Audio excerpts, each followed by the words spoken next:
Welcome to Spiritual But, a one-of-a-kind talk show creating a new global conversation about inclusive spirituality.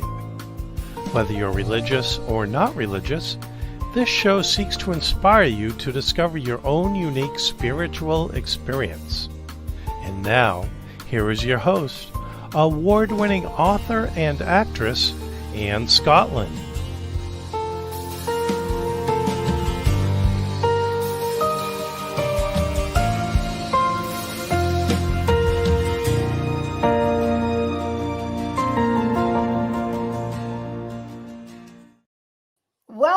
Welcome back to this show. I'm Spiritual But.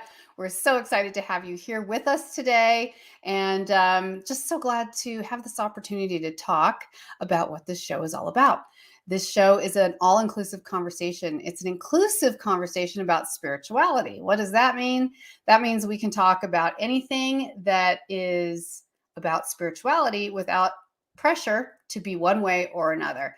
And we have the most amazing guests on this show who share their life stories, their personal journeys, what's working for them spiritually, and how they think and encourage us to find ways to live more abundantly in our spiritual walk, as well as giving back to the world.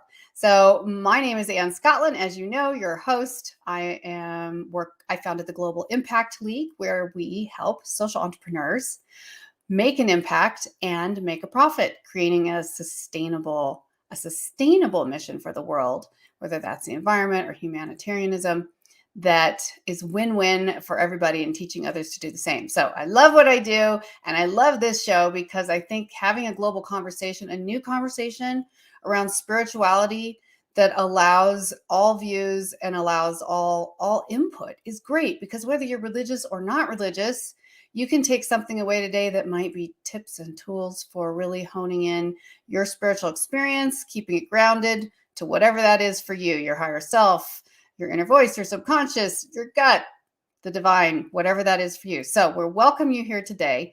And please do like and subscribe on whatever platform you're listening on to today. And I am going to move that because it seems like I have a crown floating over my head, or maybe you like the crown. We'll leave that. All right. So today I have a very special guest, and I'm so excited to introduce you to her. I've been looking forward to talking to her for quite some time, and she comes highly recommended from our dear friend Roger Leslie, who you all know, who used to co-host with me as well. So today I am talking to Elizabeth Splaine. She is a retired opera singer. Wow, that's not one you get every day. She enjoys reading and writing. She's an amazing writer. World War II stories that focus on tenacity, hope, and the indomitable human spirit. So that's right up my alley. And prior to writing, Elizabeth had a degree in psychology from Duke. She has MHA from the University of North Carolina, Chapel Hill. And I love this woman already because I have a nonlinear career, and so does she in a certain way. She spent 11 years working in healthcare before switching careers to become professional opera singer and voice teacher. So for all of you who want some encouragement about switching fields and finding your dream, this is going to be a great conversation for you, even if that's not what we talk about. She and I have both done that. When not writing, Elizabeth teaches classical voice in Rhode Island, where she lives with her husband's sons and, oh, good dogs. Please help me welcome Beth Splaine. Thank you for having me, Anne. That was a beautiful introduction. I couldn't do any better. That's amazing. Well, I'm so glad to have you here. And wow, what a varied and interesting life you have had. Tell me just a little bit about you, the person, and how this, circuitous career that ended in writing and fiction and all of that. Tell me a little bit about your journey. Well, I believe that we are guided by angels all the time. Some of them might be earth angels, but there are other forces out there that help guide our path. So I had always sung when I was a child and started studying voice when I was 12, and was very quickly steered into the operatic sound because that's what my voice was suited for. And then when I went to college, I studied, but I became less serious about it, got an undergraduate degree, got my master's degree, and worked in healthcare and didn't sing for 10 years. And that lack of creativity in my life was just not good for me. And so at the age of 31, I recorded a CD because I didn't know what else to be doing. And then I started studying voice at the New England Conservatory's extension program. Then we moved to Pennsylvania, and I started auditioning and getting parts and became an opera singer. It was not an easy path. I did that for 15 years in Pennsylvania, in and around there, and then in Michigan. And then one day I was on stage singing with a very talented voice student of mine, and I forgot the words twice. And as I was performing, I thought, what's happening right now? Because that didn't happen to me. And I realized I didn't want to be on stage anymore. And then a character popped in my head who wouldn't leave. And I went downstairs and I started writing. And I retired from the stage a year or two after that. And I've been writing for the last 7 years, these characters that come into my head and don't leave. And so I write them to get them out of my head and on paper or in the computer. So that's my very circuitous route. I have a wonderful, loving husband, Kevin, who has supported this tumultuous journey and is always there. So I'm just grateful that I've been able to get this far. I do believe that first character who came into my head, I mean, it was so strong and it came fully formed. And I think that comes from somewhere else. I think that there are writing angels, and I have multiple examples of that throughout my life, not just with writing, but in general about angels that intervene in some way. But specifically to writing, that's what happened.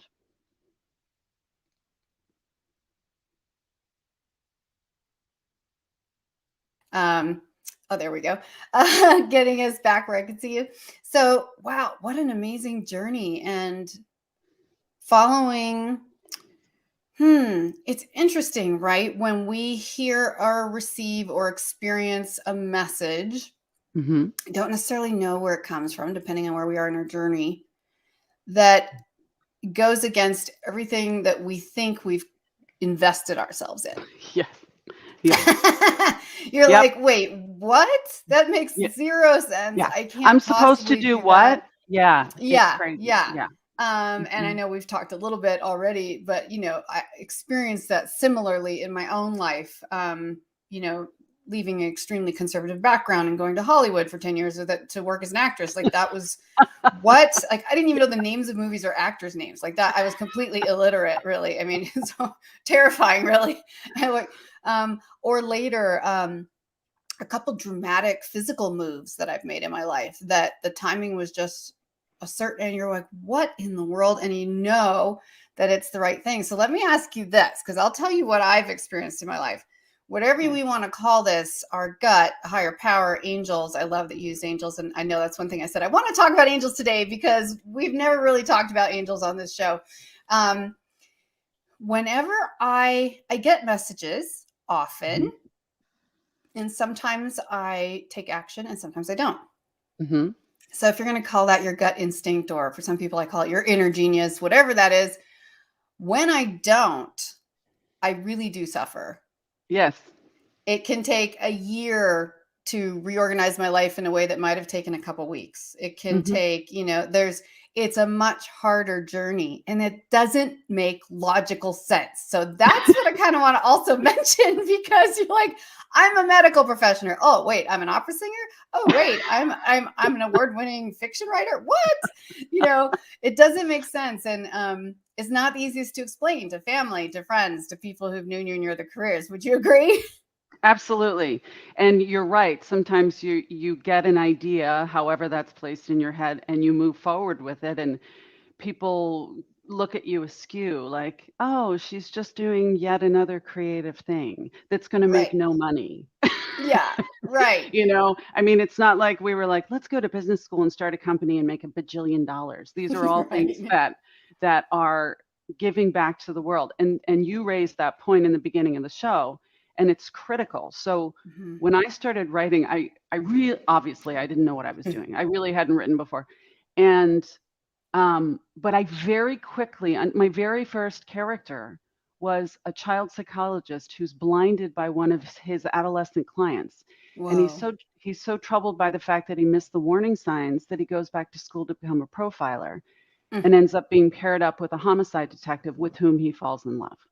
So, Wow.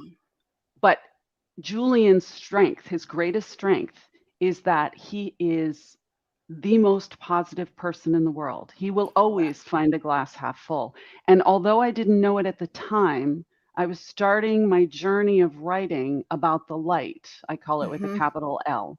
Mm-hmm. And kindness, grace, compassion, forgiveness, empathy, any love, anything you can think of.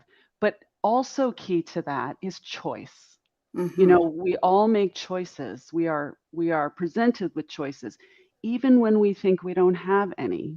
Mm-hmm. You know, when people say, "Well, I had no choice but to do that for my son because otherwise he would have floundered." Yeah, great example. And you do have a choice, but you Mm-hmm. chose the light. And Mm-hmm. so, if we are presented in our daily lives with choices, Mm-hmm. when you look in the mirror at the end of the day, the Mm-hmm. question that I ask is, did you choose the light today? And Mm-hmm. inevitably there are times when I don't. Here's an Mm-hmm. example. Yesterday, something happened and I threw a mini tantrum about it. And about an hour later, I got a text that fixed the whole thing. And Wow. on the way in that hour, as I was driving to the music school to teach, this idea popped in my head. Just relax. You're on the right path. It's Mm-hmm. okay. It may not Mm-hmm. happen in the time frame you have set, but it's fine. The people Mm-hmm. who need to know will know. And I let it Mm-hmm. go. And then this gift came through via text an hour later. And I had to just chuckle because that was somebody like saying, chill out, girl. You got to, so Seriously, no, I totally get you. And the letting go, and I'll talk mhm. about more about that in just a minute. The letting go is often where the power really comes from. So I'm going to give you a help with a quick tech check, Beth. So we're Yeah. losing something at the bottom of your screen is turning bright blue. So maybe you can either move towards your screen or raise your screen a little bit so we can kind of get rid of this. It's Thank kind of like you. the background isn't coming through. So I'm just going to keep talking. If we fix it, fine. If we don't, fine. Oh, that's much better. Thank Well, you. I'm gonna fix it right now, I think. I knew she would. I knew she Oh, would rather know. So that's what I'm telling trying, trying. you. But it's so true. There's so many times where, you're fighting against, I say, I feel like my life needs to happen in a certain order, in this Yep, certain way. I've yep. outlined it. This is how people taught me A plus B equals C. Okay, well, I have to jump through these hoops and be through this much social media and do this and do that and get this person and that person. And then maybe in 5 years I'll be successful. Or, Successful. Yeah. or you enjoy the journey and you find how to connect to your higher self. And I love having this conversation. So maybe not everyone will appreciate it, but to your whatever that is that's spiritual for you, the divine, your higher self, your instinct, your gut instinct. I talk in my teaching, and I'm going to share this. Normally, I don't do this because I'm just here to interview you, but I No. teach around wellness and functionality. I teach the triple bypass in making decisions. And even to business people who, we're not trying to have a quote unquote spiritual conversation. I was like, okay, Right. triple bypass. Number one, if you really have a critical decision to make, bypass the mind. The mind will get you every time. And believe me, I have a very busy mind. And I have test problems. I don't test well. I'm a great student. I don't test well because I am the second guesser. Uh, So mhm, instinct will tell me the answer and my mind will instantly be like, no, that can't be right. Like, especially a multiple choice. That's the mhm. worst because I'll just choose the wrong one. I'll double, whatever. So you Yeah. got to bypass the mind because it will give you so many excuses and so many reasons. And then you actually have to bypass the heart. Well, that's a little weird because you all know I'm very much about heart in the world. But sometimes your heart can interfere when you're making decisions because, yeah, but what about my family? What about my spouse? What about my kids? What about someone else deserves this more than me right now in my environment? What about, you kind of have to let that go. And Yes. then the last, but the hardest, third triple part of the bypass is you got to bypass the ego. And that's You think the head and the heart are hard, right? No, the ego is the hardest, because when you do that, you've really tapped into what I say, and I put my hand on my stomach, my deepest gut, my instinct, my higher self, or whether you're meditating or not, what you might call the divine. You have tapped into something that's bypassing your normal conscious chatter, this head, heart, ego thing that constantly goes. And so I also like to think of that as angels, guides, any other, whatever that is an opportunity where you can get in the flow more easily, and things will start coming to you. So I love the story you just shared, like spazzing out, I'm using my words, an hour before, and then letting it go, being content, saying it's okay, all is well, I am well in this moment, everything is well, I'm fine, it's going to work out, deep breath, and then an hour later, something really magical happens. So I just love that you shared that.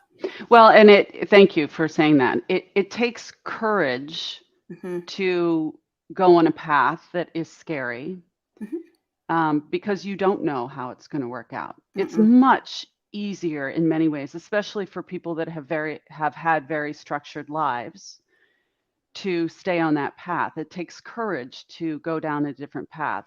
And the other C word, what you were talking about with the bypass, letting go of what expectations or whatever of family, that can also be used as a crutch.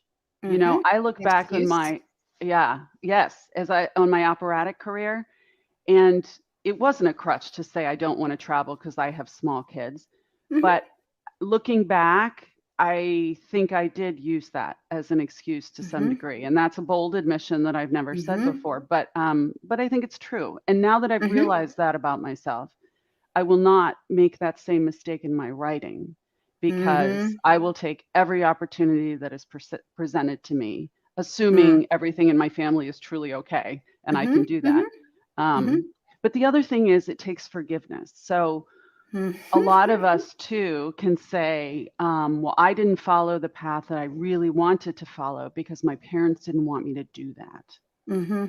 And my parents, whom I love dearly, understandably did not want me to do music full time, because it is not a steady income and it's very volatile. You really can't have much of a family if you're going to be on the road all the time. Some people do. That was not my jam. But whenever I would perform, people would say, "You have a family?" Because it was just so.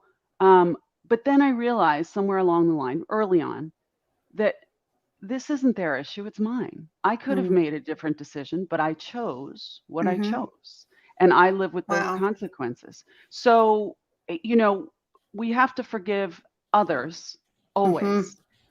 And then we find the forgiveness for ourselves. I should have done this earlier. I should have done X, whatever. But if you don't forgive yourself, it's much, as you know, it's much, much harder to forgive other people, or vice versa. Some people are really good at forgiving others, yet they hold themselves to a standard that is impossibly high, and setting in motion the failure kind of, setting yourself up to fail kind of thing. So the quote that I provided you, it embraces all of that. It's learning how to, God willing, whoever willing, we live long enough that we can recognize the beauty in ourselves, which we either take for granted or really can't see. And once you can embrace that, think about what you can give to other people. That's what's so magical to me. That's the light with a capital L. Yes. And that's also even the leading by example.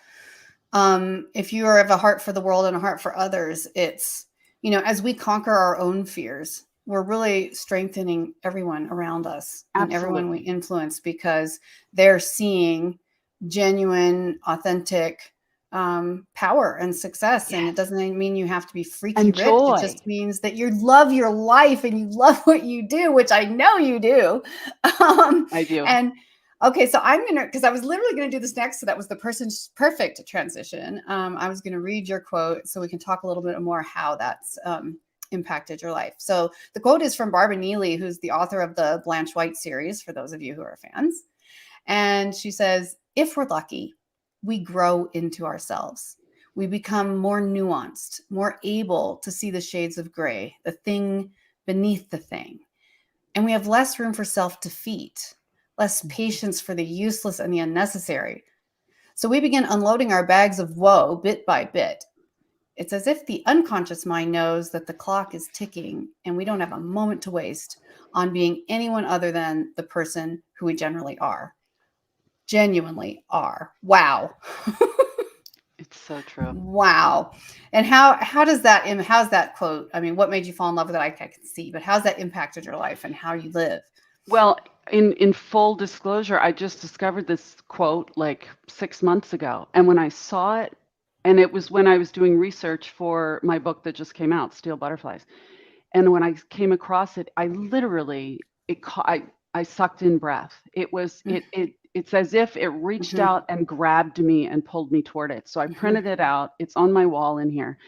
And that's what I was saying, that like, I am so grateful. Everyone says, oh, another trip around the sun. At 55, I feel more confident and more powerful. And I said to one of my voice students yesterday, I said to her, it took me this long to realize that I truly, truly can do almost, I have to put parameters on, but almost anything if I put my mind to it. I can do anything. I bore 3 children. I auditioned at the Metropolitan Opera. I mean, that alone, that's what I used to say. If I can do those 2 things, you can do anything. But if we live long enough, we allow ourselves to shed the dead skin of self-doubt and worry and the am I good enough and all of that. And we begin to fill that with joy for waking up every day and looking at a leaf that's budding on a tree and walking the dogs and saying, happy dogs, that's what we like, which is what I say every day when they're happy. It's finding the joy. And there are some people that are in a position where they can't find their joy. And that makes me really sad. Either they can't because there are just so many physical limitations or financial limitations. And I am very fortunate that I grew up in a family that did not suffer with those. I grew up in a wonderful family.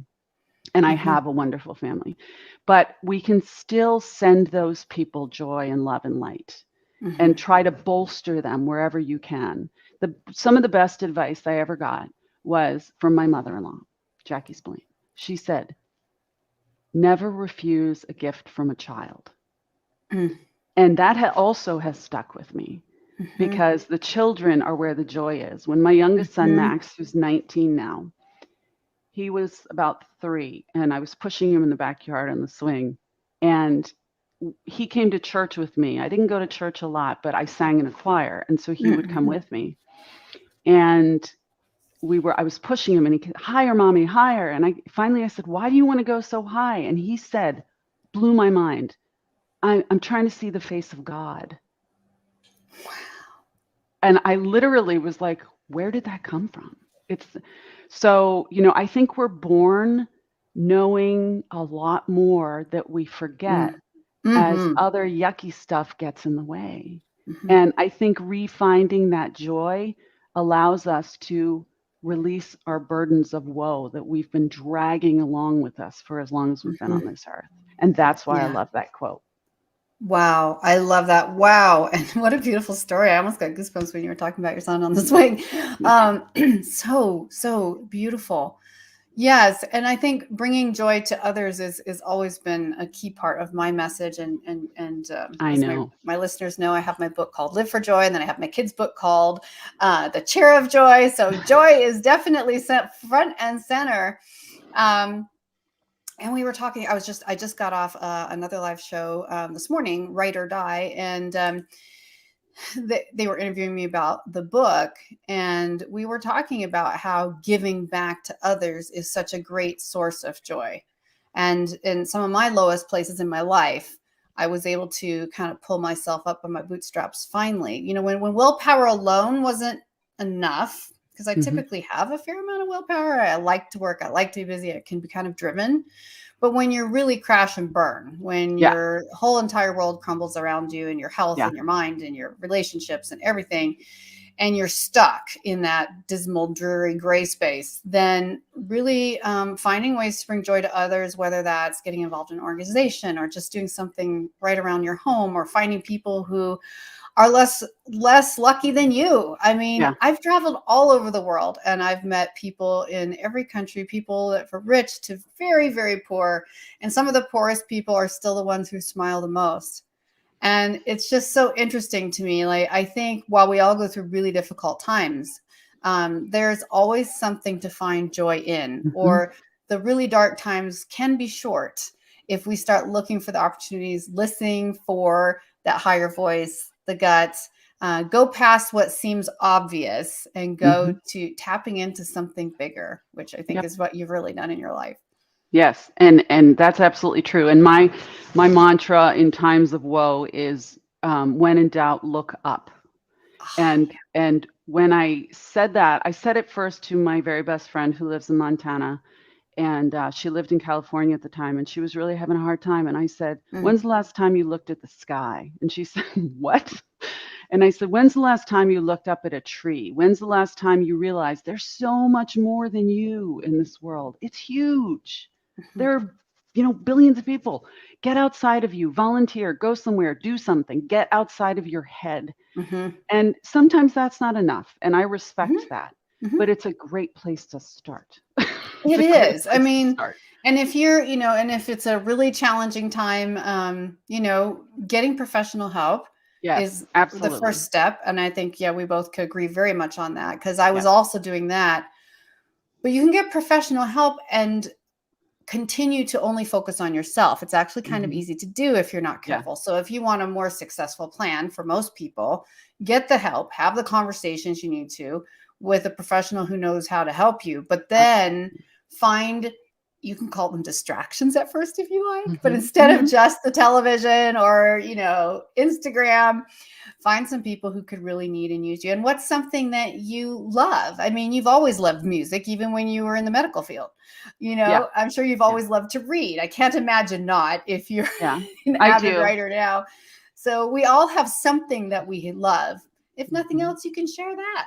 Start a TikTok channel, whatever. Share something that you can see when people are actually enjoying and getting a benefit out of. Yeah, and the other thing I want to throw out there is, I I have this presentation that I do at libraries sometimes that's called "Lessons from a Probably Should Be Committed Writer," and it talks about writing a book, publishing a book, and marketing a book, 3 separate things. And I talk about success.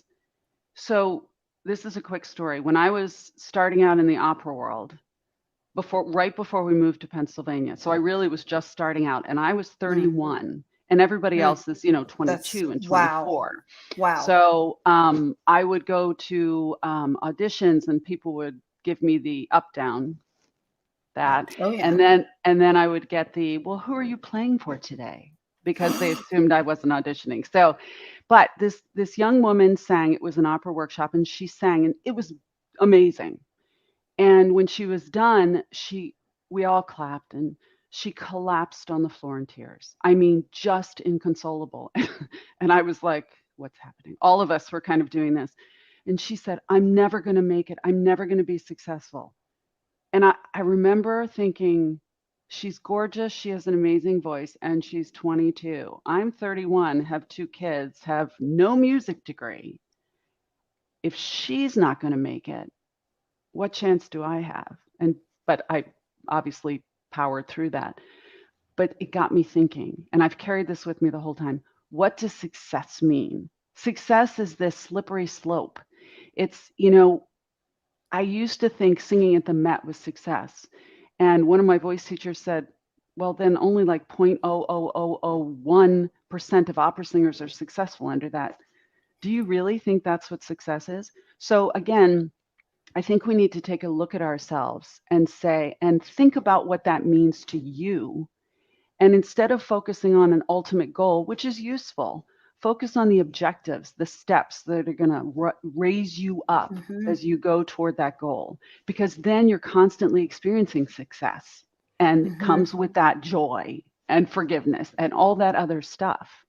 It's kind of focusing on today while preparing for the Mhm. tomorrow. And I think there are a lot of people out there that don't do that, especially younger people. So Mhm. I just wanted to throw that out there. I don't No, know if I that's love that. I'm so glad you did. And for being an actress in Hollywood, I mean, the comparison game is just excruciating. And I yeah. wasn't a teenager either when I was in my Hmm. late 20s when I was there. And it was just people would tell, I would see the casting directors tell 23-year-olds they were already too old and that they were starting too late. And so I totally relate to what you're saying, where you just want to burst into tears on the spot. Yeah. Yeah. But that comparison game is the most noxious weed, the most Yes. absolutely poisonous thing you can ever do for yourself or your career. Yep. And it's hard in this world where we see so much about everything. Or you can be like me and stop consuming most everything and just generate content. Yep.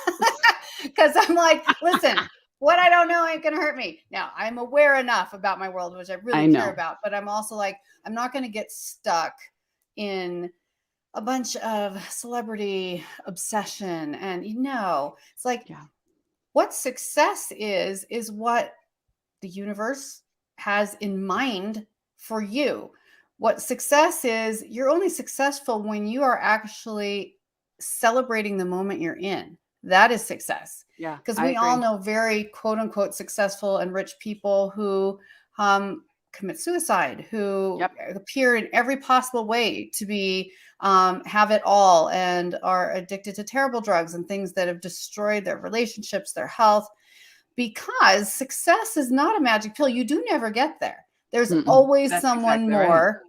Even if you're the richest person in the world, there's someone who's Yes. more talented. There's Yes. always something. So when you can celebrate, say you just sing locally, say someone is just taking voice lessons and enjoying singing and being in a group, that is success. That is That's right. success now. And if you can celebrate that attitude, getting out, Yes. doing the triple bypass, get out of your head, get out of your ego, that attitude can really carry you far. But it takes a little bit of, I think it's a relevant word on this show, even though defined differently by different people, it takes a little faith. Absolutely. It takes hearing people like Beth and I talking about that we have firsthand experience that it can work. And it takes your willingness to give it a chance, even if it's just in one area of your life. Okay, in this one area, I'm going to stop beating myself up. And believe me, this is coming from a firstborn, perfectionist, Capricorn, you name it, I got it. Okay. So if I can do it, because for me to release control on anything is just sheer terror. um, so if you can learn to celebrate where you are and that you are enough, that's where things open. That's what's amazing. That's yes. It's genius. You can't explain it. It's a spiritual experience. It is. And actually, it's funny you said the phrase "you are enough" because in the book that just came out, Steel Butterflies, that's one of the challenges that the 15-year-old girl wrestles with Mm. throughout the thing. And her friendship with a 97-year-old woman allows her to finally see herself the way this old woman sees her. And she finally understands, I am enough. I'm enough. And, I think a lot of women struggle with this, men too, but when is it enough? What's enough? Mm-hmm. How am I enough? Am I not enough? You are enough as long as Mm-hmm. you are living your real life and that Mm-hmm. you like you said, Anne, you celebrate those joys every day. I try to impart that to my students too. There's always someone, you said it too, there's always someone who has a better voice, there's always someone who's a better dancer. What comes through is authenticity. If you are the real you when you go into an audition, you may not fit the costume or whatever, which happened to me, found out years later, but you just do you. It's one of those overdone phrases, but it's so true because Mm-hmm. your plan, whatever the plan is for you, if you do you for realsies, then you're going to be successful. Yes. The authentic you is, we think we often grow up with an attitude that we're so much less than, Yeah, and not realize that we're one of a kind in the whole world. we are We're making an unique. impact no Hmm. matter what we're doing. So what kind of impact are you making? And Right. and coming, having worked in Hollywood, I can absolutely say that it was very discouraging because while everyone was saying like, oh, that actor has the it factor, or this person has this incredible look. All Yeah. my professional guides, my agents, my managers were like, oh, we don't like your long hair. It makes you look too young for your age. You need to cut it. It needs to look like super short and professional. And don't wear these colors and don't wear those. And after years and years, I would just look at myself in the mirror. I'm like, who are you? Like, I don't like my hair. I don't like my clothes. I don't like anything about me. And I'm not me at all. And then you see someone who really is them and has, like, you know, the hair out to here, red hair out to here, or something crazy that an agent would say that's ridiculous. And they're like booking things. And I'm like, you know, this is crazy. You have to enjoy yourself. If Yes. you like to dress up, do it. If you like to wear pajamas, do it. But Yeah. wear the thing that makes you happy. Be the person that makes you happy. Because when you're in your joy, other people, it's contagious. They Yeah. love it. People want to be around happy people. That's exactly right. Yes. And the People joy that pretend to yeah, be happy, you can tell the difference. you absolutely can. And, you know, people say things like that and they don't even realize they're saying it. But they'll say things like, I feel so much better after I'm with that person. And, you Yes. know, but go to that next level. Why do you feel better? And what is that person bringing? And are you embracing whatever it is you identify that they're bringing? And how can you find that? I mean, there's so many opportunities. So yeah, I was told similarly, I was told to get in the opera world, I was told to get a breast enhancement. And I was told that that I'm a utilitarian singer. And that is for an opera singer to hear that at the time. Yeah. But in retrospect, she's right. She was right. I am a utilitarian singer. I'm never going to be a Renee Fleming. And now I realize this is a good thing because I can sing anything and I can go anywhere and I can be any character. So again, it's all in your attitude. When I first heard it, I was highly offended. I was so offended. But then I was like, wait a minute, that could be a good thing.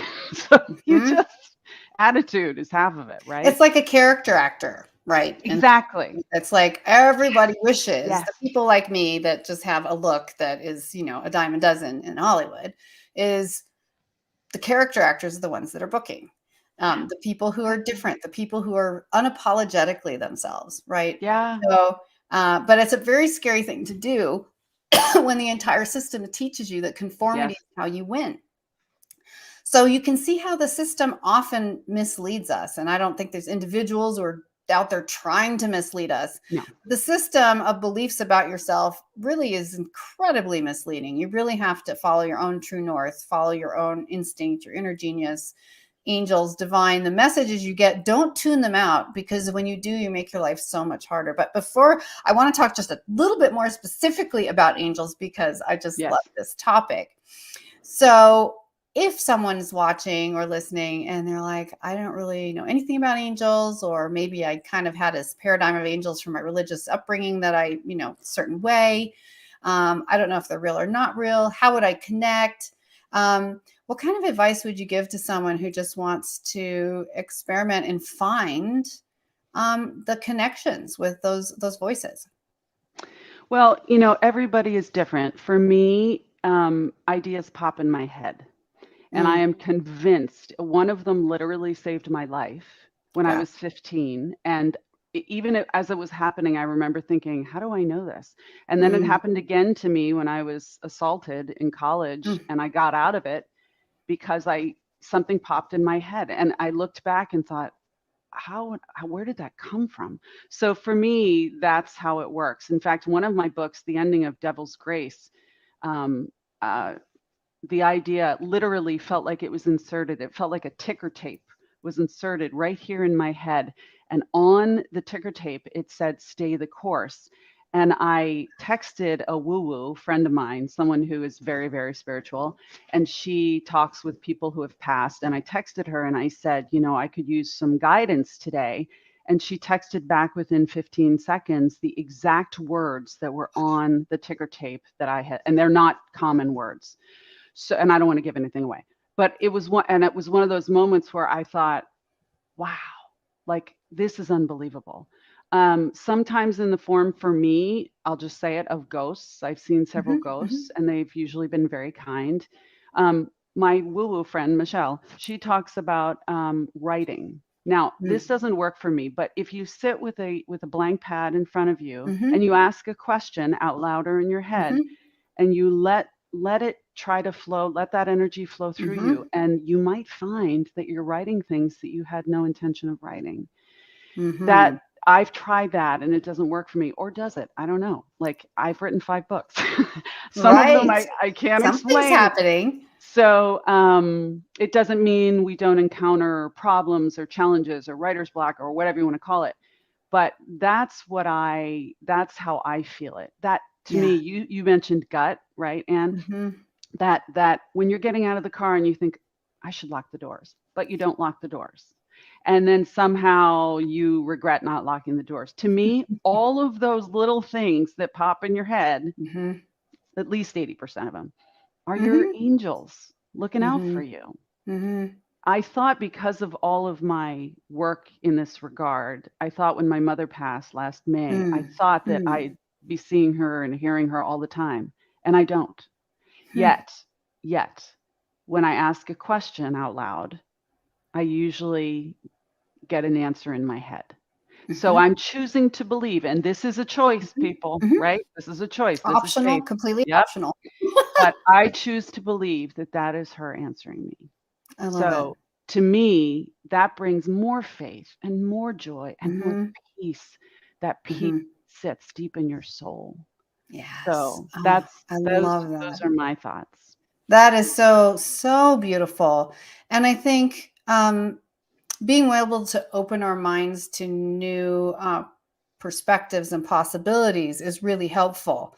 If you can step away from a paradigm that everything's structured and every voice you hear has a label or is a certain person or being, et cetera, et cetera, et cetera. If you can just kind of go as in your experience and a journey of trust, if Yep. you're the kind of person who wants to pray that it's, you're surrounded with only good and kind and, pure and safe energies, then do that. But it's just going on that journey. And similarly, I know something that I often do is I meditate a lot with my imagination, which at first seemed weird because it seems like it was me. But I mean, I like to listen to non-vocal music when Uh-huh. I meditate.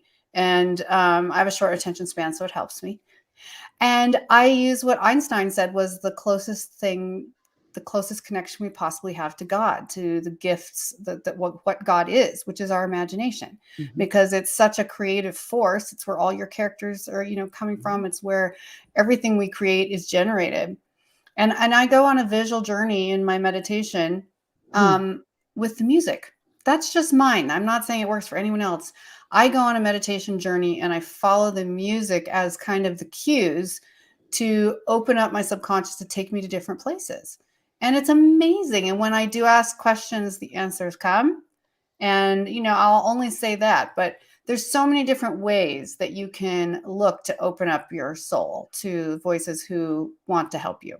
You know, I was smiling because obviously I agree with you on all of that. When I was a kid, I used to listen to my mom told the story that when I was really little, she would put classical music on and I would Mhm. always cry. And it got Mm. so bad that she brought me to the pediatrician and said, I don't, and he said, you're going to think I'm crazy, but she's probably going to be really musical. And my mom was like, that's ridiculous. There's no music in our family. So here we are. But I Yes. remember every time I heard classical music as a kid, because my dad would play it, I created movie scenes in my head. And again, I didn't know what I was doing, but Mhm. that's what Mhm. I was doing, what you're talking about. Mhm. And these scenes came into my head. And so I was doing that too. That's why I was smiling. Only I had forgotten about that until right now. But I Wow, created that's these amazing. elaborate scenes in my head, and usually very poignant and Oh, yeah. sad, and but it was, I also think it was a way to process sadness. I do. Yes. For me, music is a way to process. When I'm sad, you will find me sitting at the piano, kind of doodling and sometimes singing. And it's music to me is the connection. It's Yes. really, really obviously important, but it's important to my soul. Yes, So and that's yeah. really interesting because I used to sing in choir and everything when I was young, growing up, and in religious environments in college, and so I had that opportunity, and it was a huge part of my life. But as an adult, most people would call me not a music person, as in Hmm. I don't constantly listen to music. I listen Right. to very little or no pop music. I actually forget to listen to music. Yeah. but it speaks to my soul. So when I bring that into my meditation space, and another version of that is actually, you know, close the door in your room and do a movement meditation. Turn on the music and move with the music. If you really have trouble sitting still, that's a great way to get started. That's how I actually got started on this journey. It's a And then great when I idea. go into my imagination, I really do, you know, it's like my eyes are the camera. I'm in it. Yes. I am the primary character, but I'm watching and looking and seeing as I go, and things happen that are fun, right? Because it's imagination. Yeah. So even if you wanted to say that the imagination is a placebo effect to opening up your subconscious, I don't care what you call it. Yeah. But sometimes I'm in a fountain and I can swim underwater in my imagination. It doesn't matter, because what happens is then you're bypassing this head, heart, ego thing. And you can start hearing those true messages of the divine, of your subconscious, whatever you want to call that, which is just priceless. And no one can give you those messages. Even if you go get a reading somewhere, you might get some help and some support, but It's not the same. It's not the same. Well, this time went so incredibly fast. And I mean, I just love it. So we'll have to talk again. I know we're going to, but thank you, Beth. This has been absolutely amazing. If you want to find out more about Beth and her books, you can check out the notes below. Or what's the best website, Beth?